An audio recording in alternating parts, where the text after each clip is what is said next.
Hey, this is Steve in Dallas, Texas. It's Saturday morning, my friend, and you are listening to Light Talk. Good morning. This is Stan coming to you from Gainesville, and today we discuss, do you sit on a board at Tech? Stepping off the bus in New York City, LDI tips and tricks, and have I lost my voice? All on Light Talk. And this is David coming to you from the beautiful canyons of Stevenson Ranch, California. And if you don't already know, you are listening to Light Talk, and we are the Lumen Brothers. That's right. And we are sisterless today. Yes, it's like too much testosterone here. Hey, calm down now.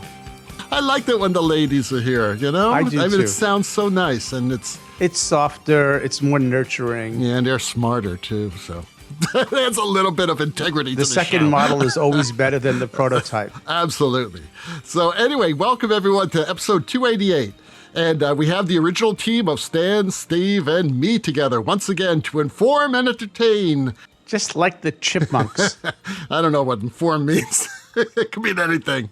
But hey, listen, guys, first of all, I want to thank you all for stepping in for me last week. And also, of course, our sister Ellen. I had, unfortunately, a really tough time. We had to help Kaya cross that rainbow bridge. And yeah, it was really, really hard. I loved that dog so much. And that dog was such an important part of my life. So thank you very much. And I must congratulate you because that interview with Dennis Size was off the charts.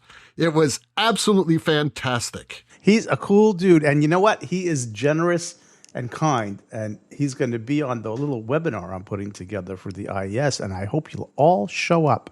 And you know what? It's an amazing team of people with such a wide diversity. Women, men, theater, architecture, museums, broadcast. Who's on it? Why don't you just tell us right now? Who's on your panel? All right. So the name of this webinar is called Tear Down This Wall, the Renaissance Pioneer or the Specialist. You have to figure out what that means. Moderated by yours truly, and joining us from the world of theater, architecture, and concerts, Ann Militello of Vortex Lighting, Scott Rosenfeld, lighting designer at the Smithsonian Institution, Kathy Perkins, lighting designer, educator, Broadway designer, and all-around amazing designer. Dennis Size from the Lighting Design Group. Chip Israel from the Lighting Design Alliance. Naomi Miller from Pacific Northwest National Laboratories. Jeff Ravitz from Intensity Advisors LLC. And Wendy Lutke from ETC. That's an all-star cast. They've all been cast. on this show, too. It's awesome. It's awesome. Just about everyone has been on our show. But What a great group of experts you have, Stan. I'm looking forward to it. I'm going to listen to it with bated breath, as they say. Well, it's going to be short. It's going to be very structured, and it's a very tight thesis subject. So it will not be a lot of pontification like this show. How do people sign up for this? It is going to be on precisely... goodness gracious. I closed. My mouse is messing things up. It's going to be precisely, I believe it's November 11th. More or less, around November 11th. Yeah, come on, mouse. Okay, it's November 10th. Excuse me, All November right. 10th. Well, you're close. You're one day off. Yeah, it'll be November 10th at noon Eastern Time. I will be in California when it happens, moderating. Yeah. All right. Well, before we get started today, we have some news. News. That's right, news.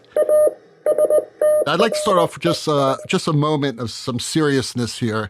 A good friend of mine and a good friend of a lot of people in the business, Andy Figueroa, passed away last week. Andy was an amazing programmer. He programmed all my shows in LA. He's done a lot of shows for me outside of LA, and he's programmed for people all around the world. He was a great lighting designer. He toured with KISS for decades. The guy was pretty much known by everybody, and unfortunately, he succumbed to a long battle with leukemia. And I did a show with him this past March, and he was a wonderful person, a good human being. Rest in peace, Andy, and our love to his family and to Steve, who's his beautiful brother, and we're going to miss you. All right, let's move on to LDI news. First of all, if you guys want some free floor passes, you could use our code, which is PODCASTLDI22. That's PODCASTLDI 2022 when you sign up, and you'll get free floor passes.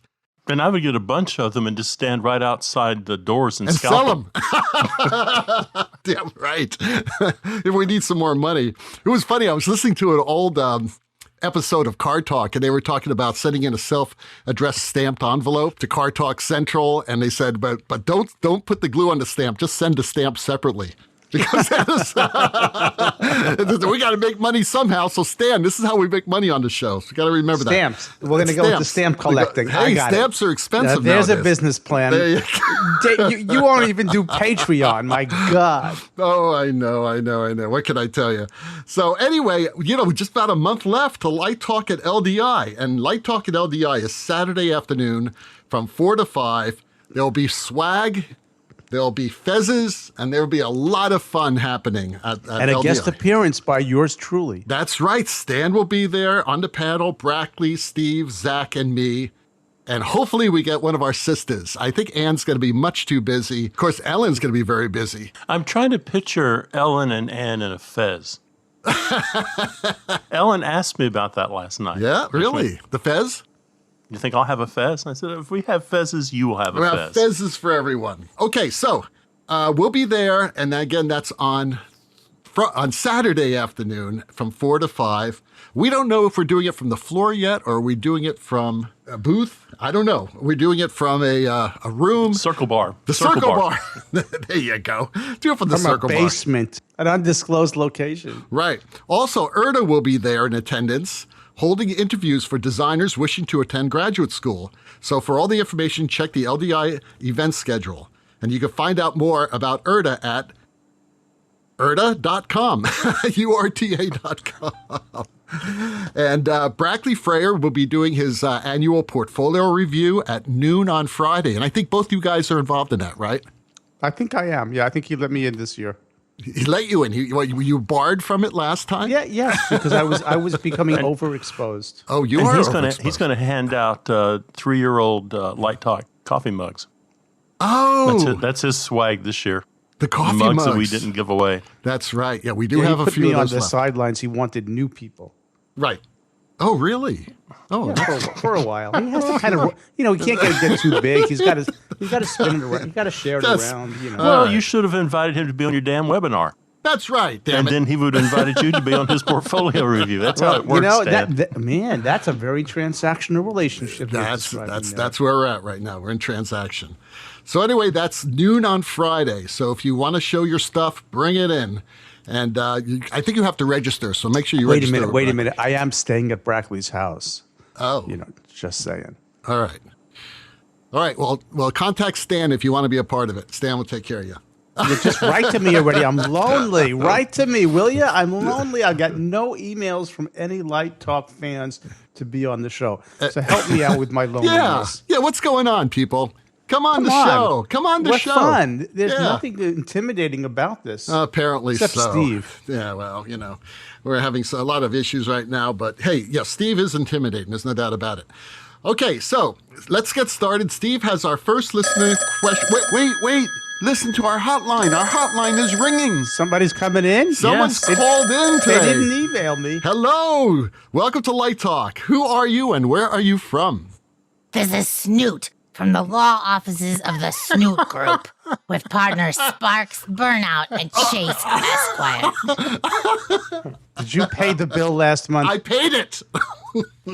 This is our lawyer, Snoot. Hi, Snoot. What can we do for you?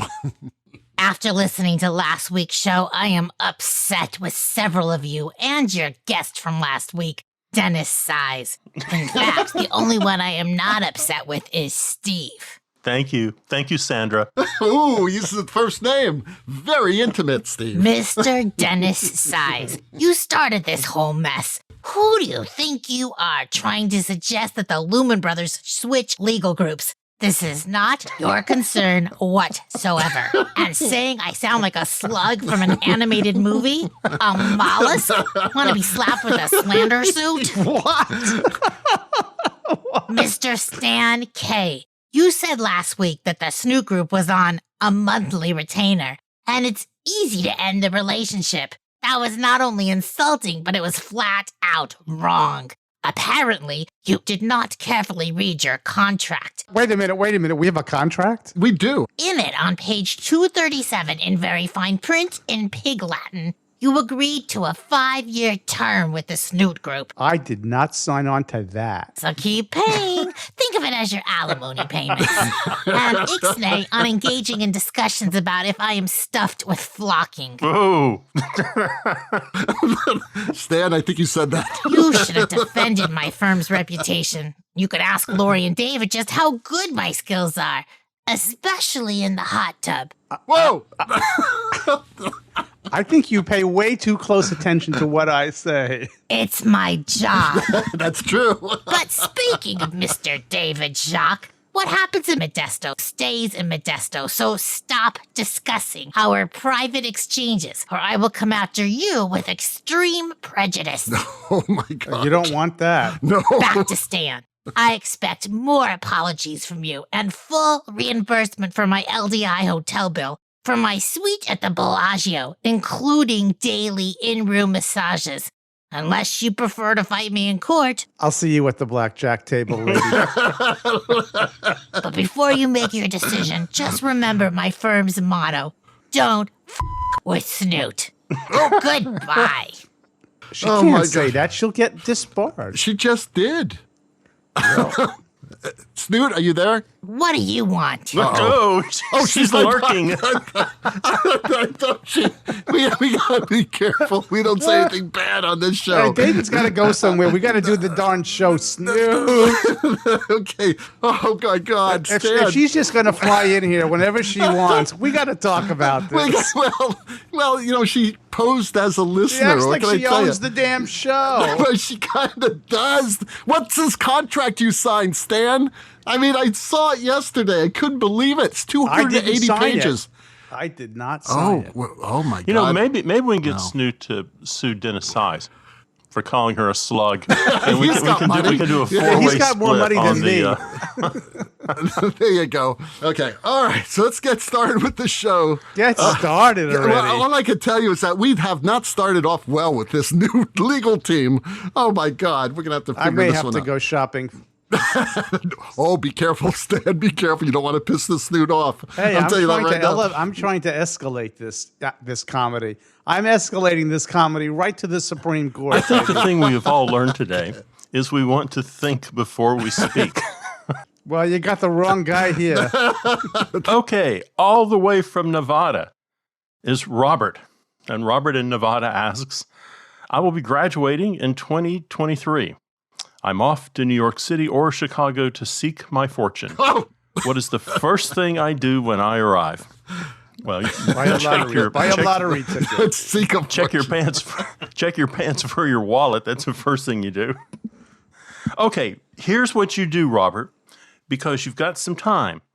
Number one thing, you're going to contact all those designers you should have been in contact with right now.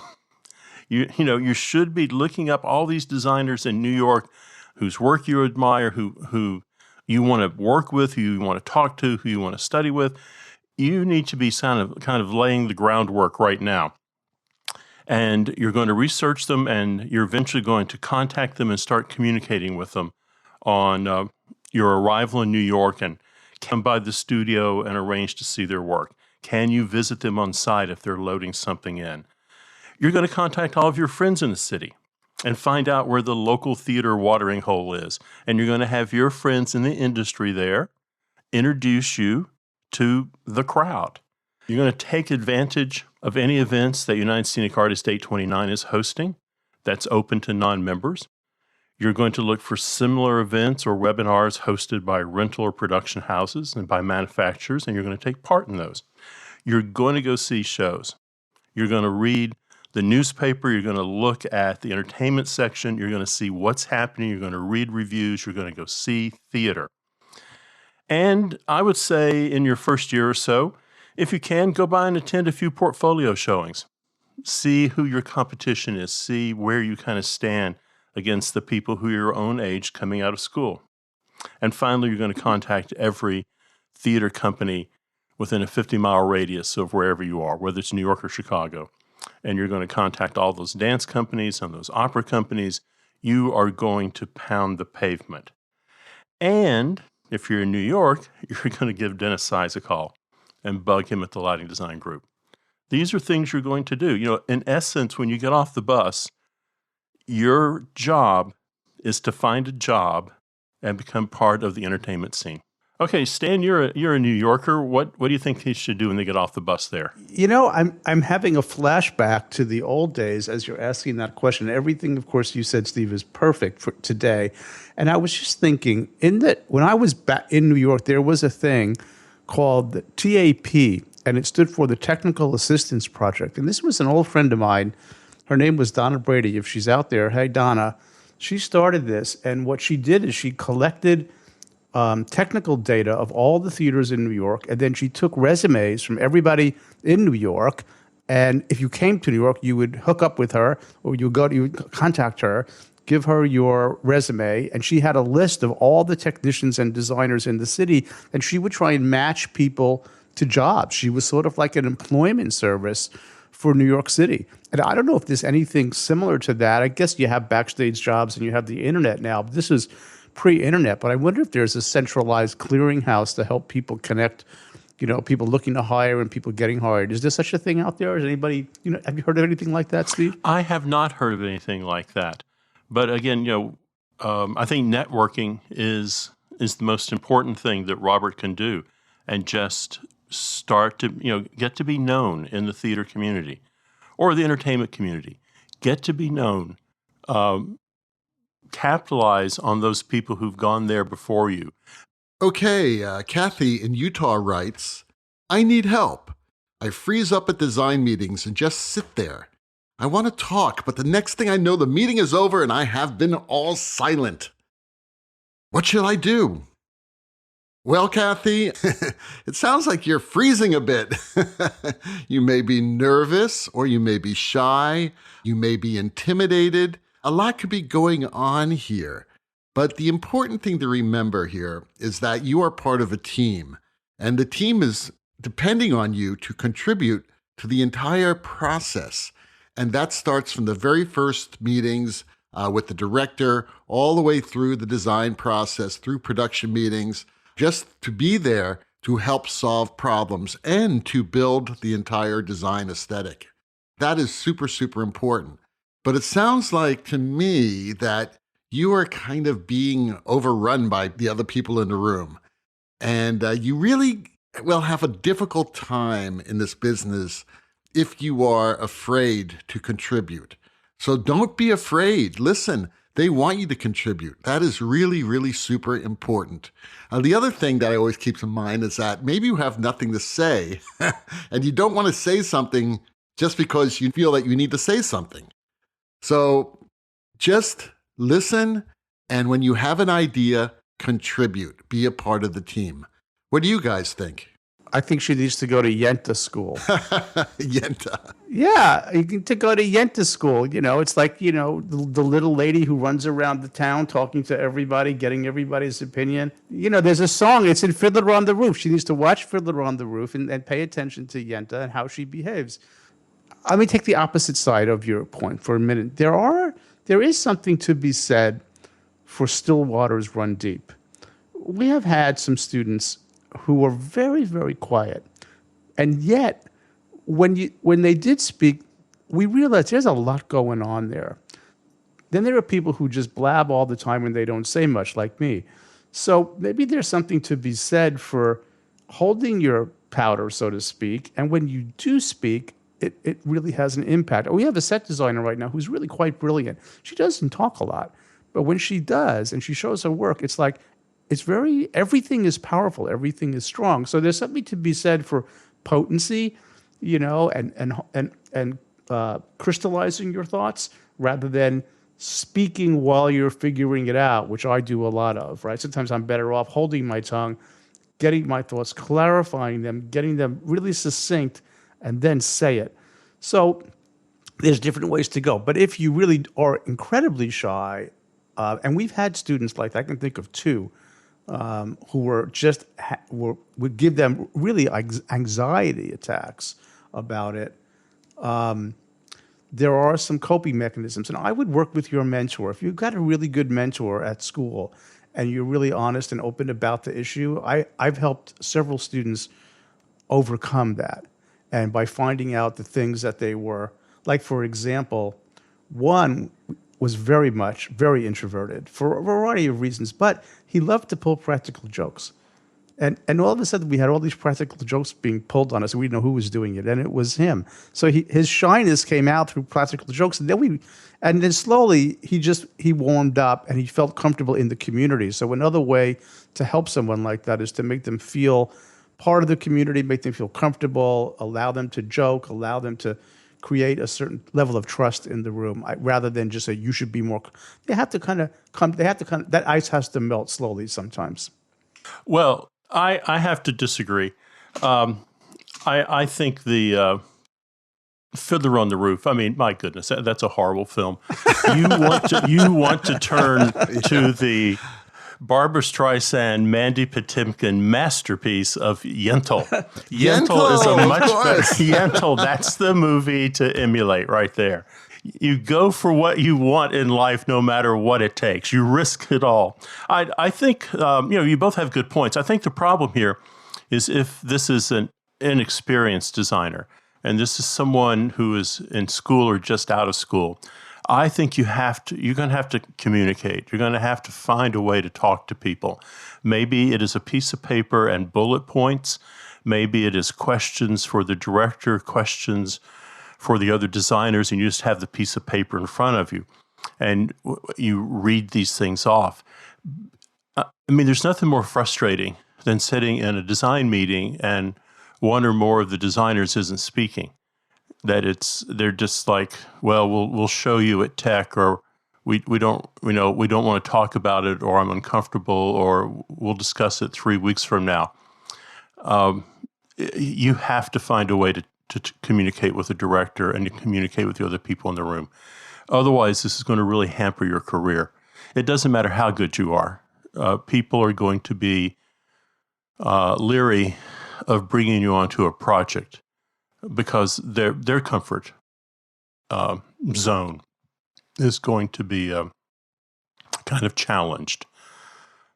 So I think it's certainly introversion is a difficult thing to get over. I think that sense of when you do speak, everyone in the room looks at you because you have the floor. Just talk to them. They are people, they've brought you in for a reason. They believe that you can do the project. They're not your enemies. They're, for the most part, all on your side. They want you to succeed, and they really want to hear what you have to say. So maybe you start with a script, and it'll get easier and easier as you progress also. Or you could just imagine everybody in the room in their underwear. I'd rather not. I'm going to have to call HR up on that one. Let's check with Snoot. I think Snoot's still on the line. Oh no, she's gone. So this is what you do, San? You come to the production meeting and imagine everyone in their underwear? This was said to me when you're meeting somebody who of very high station in life and you are intimidated. One way to not feel intimidated by people who are, let's say, in a higher station in life than you are, is to somehow humanize them and recognize them that they're just as human as you are. And one way to do that is just like everybody's the same underneath. We're all the same. I think I'd prefer imagining they all have a parrot on their shoulder. Arg, you mateys. Arg, that works too. Okay, well, Larry in Florida asks, my school likes to use a lot of high tech, like black tracks. Is that too complicated for a school to use? No. Steve says no. I agree with Steve. Use whatever tech you have. Everything is difficult until you do it once. To say we are actually using it right now. I'm not there because I'm on sabbatical, and we have an issue in the theater where we can't send people into what were these ad hoc, sort of temporary follow spot positions that were built 25, 30 years ago and nobody took down. And so we've done some other things across COVID, and we've been trying to get that software to campus for students to learn it. And the folks at CAST were really generous and were willing to come and teach and set it up, and just at the cost of, travel and everything, no big expense. And we're doing it, and I'm getting like negativity from people like, oh, it's a pain in the ass, or oh, it's too complicated for us, or oh, when the show is serving the technology versus the technology serving the show, and we didn't know we were going to have to do all this work with costumes, and the choreographer didn't know they couldn't do shoulder rolls with the sensors on, and I'm like, you've known about it. It's like we've been trying to do it for 2 years, and I'm kind of like, I don't know. My attitude is like, my prime directive is my students' education, not somebody else's convenience, right? Or stress or whatever. And like Steve says, the show hasn't opened, so they're in the middle of it right now. And they did have a server crash, and the guy had to fly back to Toronto and get a new video card and whatever. But now it's all calibrated. And all the students were saying, man, just the fact that it didn't work at first and it was difficult, we really learned a lot about how this thing operates. And I think for the students coming, if you can do it, if Steve's point is right, the first time you do something, it's always going to be a learning curve, especially when it's high tech. So I think if you can do it, you have the resources, and it helps your students and gives them a leg up when they leave school, that's the bottom line. So let me get this straight. You had lighting students complaining about this technology? No, the lighting students are not complaining. The lighting students are recognizing that it impacted every area, and there was a lot of long hours, and there was some weekend work, and there was a failure of because it's a system that they keep, an older system that they keep for a loaner. It wasn't Beyonce's system, okay, let's just say. And it's not a project where people can just throw money and time at it like they're used to. But everything about the company has been great. The teaching has been great, but there have been some pushback about, are we, or as somebody said, and I won't mention names, somebody said, should the production be, how did they put it? Does the production serve the technology, or does the technology serve the production? Well, I would say never. The production doesn't serve the technology, but if you're going into something that's high tech and in advance, you sort of recognize that this is coming and it's going to be a bumpy road, but you recognize that there's an educational value. We're fortunate that we can do this here, right? So to not give that opportunity to the students would be a dereliction of duty on my part to not give them this opportunity. Well, yeah, if everyone's on board, then yeah, that should be cool. I would certainly clear it with everybody before we started the project, just to warn them that techs are going to take longer. There may be some software issues. You never know. It's all a learning process. But everyone's got to be on board. Right. But let me say this about what you just said, something really key that I think is important, and I want to emphasize it. So we've been trying to do this for 2 years, 3 years. So it's not new. It's been on the radar for a long time. But I would say this, it would have been better if we could have, and we tried to do this 2-3 years ago, is to bring it into our light lab for training and learn it, not in a production environment first. So everybody would have had some level of confidence or competence, that word I like, David, some level of competence before you deploy it on the biggest production of the year. That would have been better. But we couldn't make that happen for a variety of details I won't go into. So I can see how it is a little bit more nerve-wracking when you're building your confidence on an actual production. We should have, if we say that theaters are laboratories, yes, but maybe we should have started in a small lab without the public audience first. Would have been a more incremental application of something as complex as this. But so to say to Larry in Florida that it's going to be good, but it had a lot of bumps, but I do think ultimately the prime directive is students' education. I was glad to hear both of you say yes so quickly. You are listening to Light Talk, and today Light Talk is sponsored by the 21st Century Comfort Company's Bottoms Up LD Elevator Seat. Are you tired of showing up for your first level session only to find that horrible uncovered plank of raw 1x12 wood straddling 2 theater seats for you to sit on? Don't you hate spending your evenings after techs removing all those wood splinters from your butt? Doesn't the electrics crew realize that due to these ungodly wood planks that you have been sitting on for the past 20 years, your once sexy round derriere has now turned into a flattened flesh surface that you can now serve drinks on? Well, enough with the tushy torture. Stop depending on those sadistic stagehands by bringing your own bottom comfort to the theater with 21st Century Comfort Company's Bottoms Up LD Elevator Seat. The Bottoms Up LD Elevator Seat is a USB-powered seating insert that will fit perfectly inside any size or shape of audience seat. Its patented soft-text-covered liquid gel foam cushioning will magically contort to any size or shaped bum cake. The Bottoms Up LD Elevator Seat includes a silent, motorized, adjustable height control that will lift you high enough to see over those 21-inch monitors, or low enough to avoid any sharp objects being thrown by the director. It also has double cup holders for your coffee cup, soda can, or margarita-to-go glass.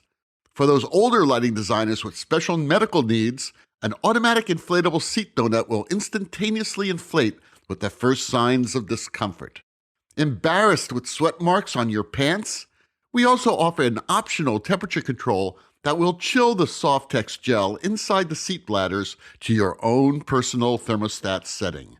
So stop depending on the kindness of stagehands and buy your own bottoms-up LD elevator seat from 21st Century Comfort Company, guaranteed to last for up to a year of previews. You know, I was looking at one of these, and they now have Bottoms Up also has one that actually fits in your trousers. You know, and they give you like a little hat to wear that's got two things that you can like like This is going into the bloopers, well, no, right? it's like you put two beer cans up there and a straw comes down to your mouth. So that's how they get around that problem. And now, back to Light Talk. Well, the sound of those rabid monkeys prancing about the studio tells us that once again it's time for Let's Talk About. And today's Let's Talk About is all about, are you doing your keister any favors at Tech Keister? All right. Well, it's funny. We just heard from our new sponsor about the solution. It may be too expensive for a lot of people, but who knows? We'll see. Well, didn't we get this from a listener? We got this from a Yes, listener. you're right, Stan. This does come from one of our listeners. And this is from Dean Palmer. Yes, it's a letter from Dean Palmer Jr. He's been here since episode 1. And he writes, Dear Lumen Brothers and Sister, a few weeks ago, there was a discussion about the comforts we have at our tech tables. One of the most important parts of the tech table and one of the most important tools in the designer's toolkit was left out. The gluteus maximus, backside, derriere, buttocks, what does everyone sit on? For my current tech week, I am sitting on the old plank across the arms of a seat. Every theater is different, seats, aisle sizes, tech table size, and construction. So I've come across many different ways to sit at a tech table, plank stools, and a number of other options. We spend many hours sitting or standing there. What solutions have you come up with? Well, clearly he's at the wrong university. I mean, my school, SMU, my school. Yeah. I complained about that board. When I got there 20 years ago, and I mean, they were on it. They put a piece of foam and a towel over the board. So there you go. Like I didn't want to be too flippant, but it doesn't take a mental genius to invent the ding dong who became a billionaire calling his company Mr. Pillow. Okay, I mean, you just need a pillow. Right now, if you make it permanent, even better. Now, I have an offer for our listeners.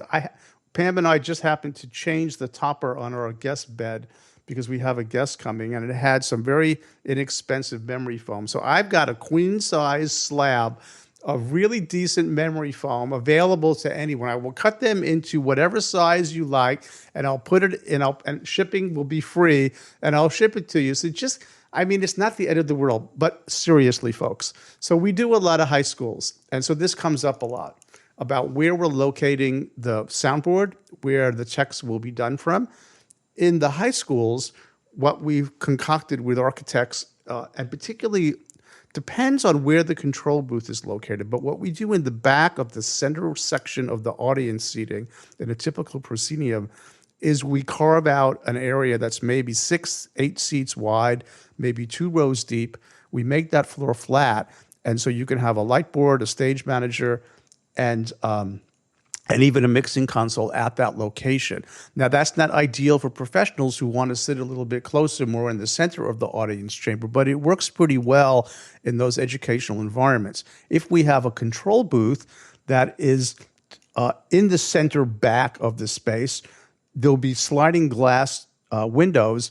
We can open that up and roll that stuff out, and a whole class can gather around that tech area, have instruction, and then for production, once the show is teched, roll back into the booth. That's one solution. In professional venues, we have done, just like we do for handicap seating areas can be taken out when not used, put back in so you don't lose those seats if you don't have a wheelchair audience member. The same technology can be used in the center of the house. Seats, interestingly, are not that heavy. They can easily be unbolted, lifted up, and then you could sort of put something in there to make that a very comfortable environment. So there are ways. Now, I'm not aware of any particular venues of any kind of ingenious solution, but that's what I've seen, and that's what we've done in our consultancy. So one of my concerns is the wear and tear it puts on designers and everyone at that tech table with all the hours we spend sitting in those horrible theater seats day after day after day. You know, after you do a few hundred shows, it starts to wear on you. So I'm really curious if there's been any studies about this, as far as OSHA workplace safety studies. That's what I would like to know. Well, I'm standing right now. So for the first half of recording this show, I was sitting, and I could feel my legs were starting to. The circulation was not good.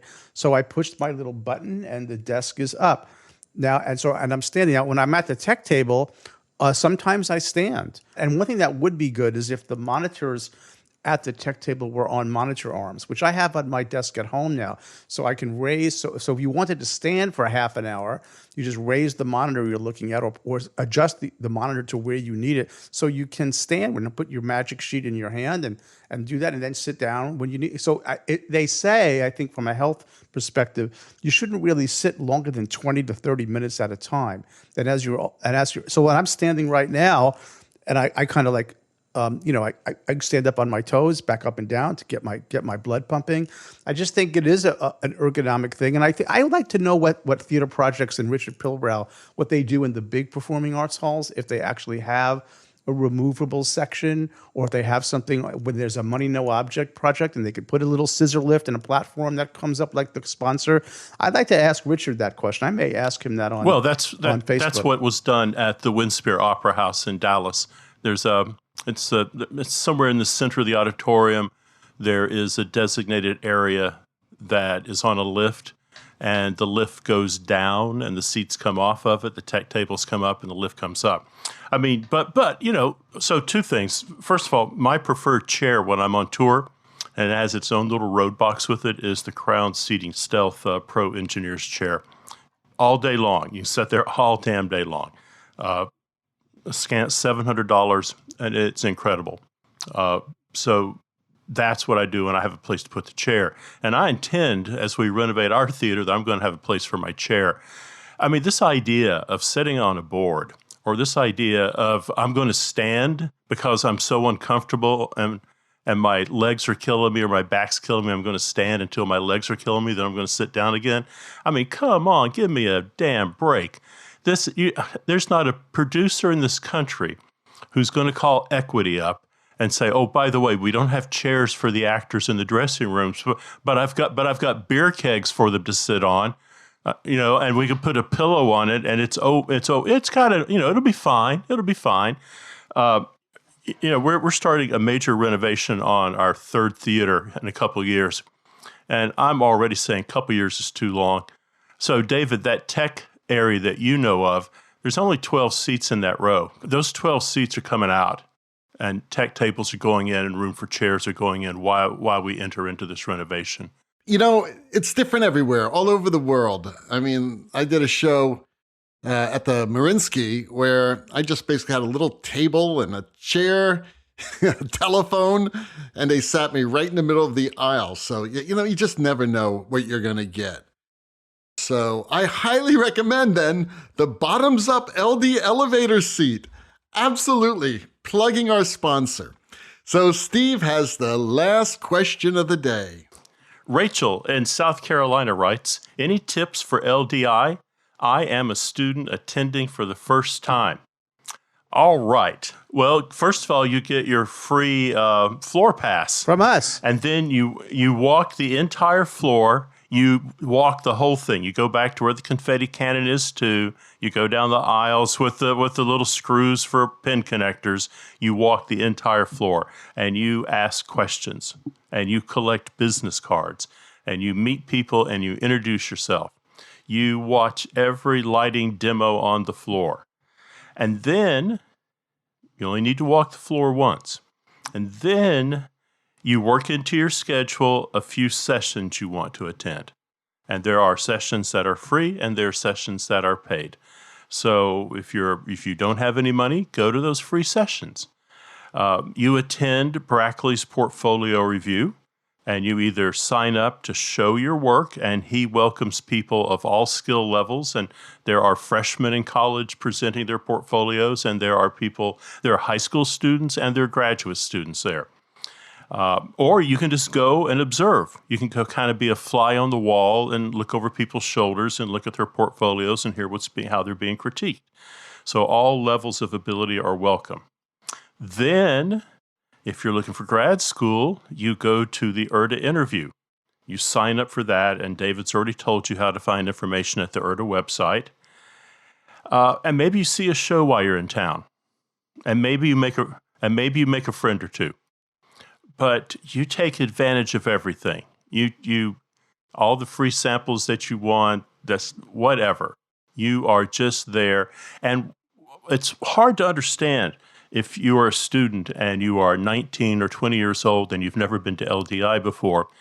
Everybody there wants to see you and they all want to talk to you because no one knows. You might be the next person who has 15 Tony Awards. You might be the next person who's working at a fancy architectural firm. You, at some point, are going to be their client, and they want to get to know you and for you to get to know them and start building a relationship that may last 20, 30 years. So it's a friendly place. What do you guys think? Couldn't have said it better. Okay, tips for LDI for first newbie conference attender. All right, well, it's going to be in Vegas. Everybody's going to have a great time, but you can do a little bit of homework before you go. And the best place to find information is on the LDI website, which I believe is ldishow.com. That's ldishow.com. It's a terrific website because you can actually go to a schedule of the entire week's events and check them out. Check out the schedule. If anything interests you, you circle it. And you can actually circle it. Well, if you're doing this online, you're not circling anything. You highlight it, and then you click on the link, and it'll go into details. And the great thing about that is that you get to, see who's going to be on the panels. If there's a charge. A lot of these events, actually, a lot of these are free. I know our show is free. We actually end up having to pay people to come see it, and the portfolio is free. And I know that there's this terrific women in theater or in entertainment panel. I think that's free. I'm not sure. You got to check out the website. And our Lumen Brothers, Zach Bovary, is having a terrific projection master's class there. So make sure you check that out.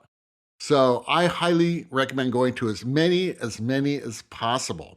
Also, do yourself a favor and have fun. A lot of times there are events after where, you go to the bars and you'll meet a lot of the conference people there. You'll meet the exhibitors.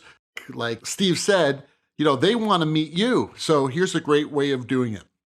So be sociable. The other thing, David, is you need to know what sessions are happening. So you need to look at that. And maybe you go into a session that you're a little unsure of and you're sitting in the back row. And you think, this session's not for me. You don't have to sit there for 90 minutes. Just quietly get up and leave the room and run down the hallway to the other session that's happening at the same time. Well, one thing I thought is I think if Rachel is technically savvy, I think they have an app which has a map of the floor. It has all the sessions, and it lets you sort of plan your day so you can be really efficient. Like, I really want to go to this booth. I really want to go to this session. You can plan it, and then it reminds you, and it shows you where you are on the floor. It's actually pretty. I didn't use it that effectively last time I was there, but I think that's a really great way to sort of, have it all in the palm of your hand as well. And by all means, see a show. I highly recommend anything that Cirque does, but especially the three classics, Ka, O, and Love. So I highly recommend doing that because you're going to see some amazing live entertainment in Las Vegas. Well, the rocking sounds of the Luminoids tells us that once again you spent another morning listening to Light Talk. You can hear our show on just about every podcast site out there. Check out our website at lighttalk.org and be sure to follow us on Facebook and subscribe to our podcast. That way you will not miss a second of Light Talk Insanity. No guarantee is offered regarding the accuracy of any statements or opinions made on this podcast. However, if we decide to litigate, that snooty group with the legal team of Sparks, Burnout, and Chase will defend us until our retirement funds are depleted. Light Talk is written and produced by the Lumen Brothers, coming to you from Stevenson Ranch, California, Gainesville, Florida, and the Lone Star State. And be sure to join us next week when we talk about more lighting shenanigans and serve you more of our casserole of nonsense. Light Talk, broadcasting questionable lumen knowledge and humor around the world. So we'll see you all next Saturday morning. Bye-bye from Light Talk.